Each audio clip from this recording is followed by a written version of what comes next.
بھی ایسے پہاڑ پہ سفر کیا ہے جہاں سے ایک طرف افغانستان اور دوسری طرف پاکستان نظر آتا ہو. یہ ہے کوہ سفید پاڑا چینار. پاڑا چینار بازار سے سفر شروع ہوتا ہے. ہم اپنی گاڑیوں میں چلتے ہیں. روڈ کے بعد راستہ آف روڈ ہو جاتا ہے اور آدھے گھنٹے بعد ہم پہنچتے ہیں لکمن خیل گاؤں. یہاں پہ ہم اپنی گاڑیاں پارک کر دیتے ہیں. گدے کے اوپر سارا لوڈ ڈالتے ہیں. اس میں تقریباً سارا وہ سامان ہوتا ہے جو ہم نے 2 راتوں میں یوز کرنا ہے. پیدل سفر شروع ہوتا ہے. 1 گھنٹے کے بعد ہم ایک سٹاپ لیتے ہیں. باقی دوست بھی یہاں پہ پہنچتے ہیں اور یہیں پہ ہم لنچ بریک لیتے ہیں.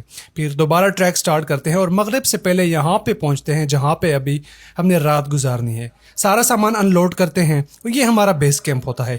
صبح سویرے اٹھ کر ناشتے کے فوراً بعد سپین غر کی طرف یہ سفر شروع ہوتا ہے. آدھے گھنٹے کے بعد ہمارے دوست واپس ہو جاتے ہیں. ہم مشکل چڑھائیاں چڑھتے ہیں. کبھی ہمیں یہ خوبصورت پول ملتے ہیں تو کبھی یہ خوبصورت جنگل تو کبھی سامنے واٹر فال نظر آتے ہیں اور ہم چلتے رہتے ہیں.